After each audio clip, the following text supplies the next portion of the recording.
বৰপেটাৰ দেউলত মুখ্যমন্ত্ৰী হোলী নামৰ ৰসৰ মাজত মোহাচন্ন মুখ্যমন্ত্ৰী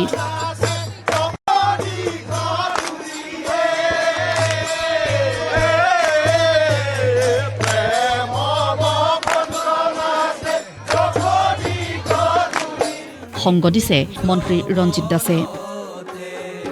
আছে কেন্দ্ৰীয় ৰাজ্যিক মন্ত্ৰী পবিত্ৰ মাৰ্ঘেৰিটা মন্ত্ৰী চন্দ্ৰমোহন পাটোৱাৰী সাংসদ ফণীভূষণ চৌধুৰী মুখ্যমন্ত্ৰীক এইদৰে কাষতে পাই কীৰ্তনঘৰত সমবেত ৰাইজৰ ব্যাপক উৎসাহ হোলী নামৰ ভৰপক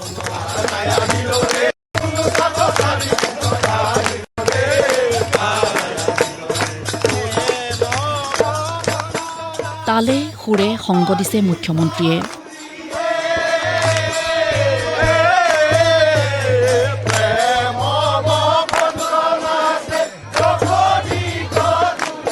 এক সুন্দৰ পৰিৱেশ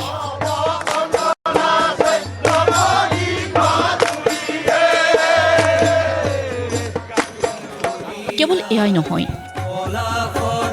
হোলী নামৰ সমান্তৰালকৈ মুখ্যমন্ত্ৰীক লৈ চলিছে ফটো পৰ্ব ৰাজ্যৰ প্ৰশাসনিক মুৰব্বীগৰাকীৰ সৈতে পাৰ কৰা সময়খিনি স্থায়ী কৰাৰ বাবে সকলোৰে হেতা উপৰা প্ৰথম বৰপেটা সত্ৰৰ মঠত সেৱা মঠত এই ধৰণে এক সেৱা গ্ৰহণ কৰিছে প্ৰথমতে ডেকা সত্ৰীয়াক সাক্ষাৎ কৰিছে ডেকা সত্ৰীয়াক সাক্ষাৎ কৰাৰ পিছতেই সত্ৰৰ যি মঠৰ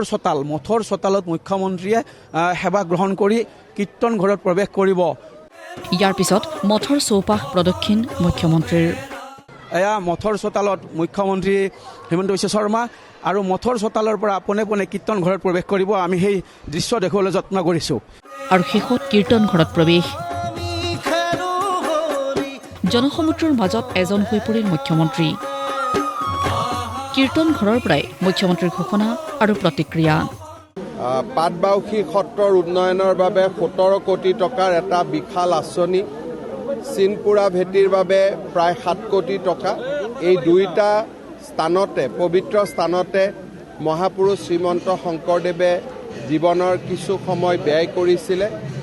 তেখেত তাতে থাকিছিলে সেই অনুষ্ঠানকেইটিক আমি সুন্দৰভাৱে নিৰ্মাণ কৰাৰ বাবে আজি আঁচনি এটাৰ উদ্বোধন কৰিছোঁ চলিত দেউলতে সত্ৰৰ বাবে বহুকেইটা আঁচনিৰ ঘোষণা ৰাজ্য চৰকাৰৰ শ্ৰীমন্ত শংকৰদেৱৰ বহু স্মৃতি বিজড়িত পাটবাউসী সত্ৰৰ সংগ্ৰহালয় উন্মোচন পাটবাউসী সত্ৰৰ উন্নয়নকল্পে 11.20 কোটি টকাৰ আঁচনি ঘোষণা সোণপুৰা ভিত্তিধানৰ উন্নয়নৰ বাবে 7.3 কোটি টকা ঘোষণা গুৰুজনাৰ স্মৃতি বিজড়িত স্থান সংৰক্ষণক লৈ মুখ্যমন্ত্ৰীৰ পৰিকল্পনা মোৰ গোটেই লক্ষ্যটো হ'ল মহাপুৰুষ শংকৰদেৱে জন্মৰ পৰা পৰলোক প্ৰাপ্তিলৈ বৈকুণ্ঠ গমনলৈকে তেওঁ যিমানটো স্থানত অতিবাহিত কৰিছিল প্ৰত্যেকটো স্থানকে উন্নত কৰা বৰদুৱাৰ কাম আমি কৰিছোঁ যথেষ্টখিনি ভাল হৈছে গাংমৌ থানত আমি যথেষ্টখিনি কাম কৰিছোঁ পাটবাউসীত হ'ব সোণপুৰা ভেটিত হ'ব আৰু মধুপুৰতো আমি প্ৰায় 50 কোটি টকাৰ এটা ডাঙৰ আঁচনি ৰূপায়ণ কৰিম এয়া দুৱাৰ মুকলি কৰা পাটবাউসী সত্ৰৰ সংগ্ৰহালয়ৰ দৃশ্য ইয়াতে আছে গুৰুজনাৰ সৃষ্ট বৰগীত কীৰ্তন দশম গুণমালাৰ সাঁচিপতীয়া প্ৰতিলিপি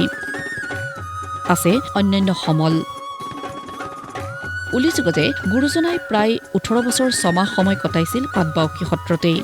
শ্ৰীমন্ত শংকৰদেৱ গুৰুজনাৰ যি সৃষ্টিৰাজি সেই সৃষ্টিৰাজিৰ অধিকাংশই ৰচিত হৈছিল পাটবাউসী সত্ৰত আমি আপোনালোকক পোনপটীয়াকৈ দেখুৱাইছোঁ এইখিনি মুহূৰ্তত পাটবাউসী সত্ৰত যিটো সংগ্ৰহালয় উদ্বোধন কৰা হৈছে নতুনকৈ তাত দেখুৱাইছোঁ শ্ৰীমন্ত শংকৰদেৱ গুৰুজনাই ভাগৱতৰ প্ৰথম স্কন্ধৰ 6 শিলা পাঠ ইয়াতে আছে আৰু এই পাটবাউসী সত্ৰতে তেওঁ এই ভাগৱতৰ প্ৰথম স্কন্ধৰ এই 6 শিলা পাঠ ইয়াতে লিখিছিলে মুঠৰ ওপৰত চলিত দেউলৰ প্ৰথমটো দিন মুখ্যমন্ত্ৰীময় হৈ পৰিল সত্ৰনগৰী বৰপেটা প্ৰস্তাৱিত আঁচনিসমূহৰ সফল ৰূপায়ণ হওক সেয়াই সকলোৰে কাম্য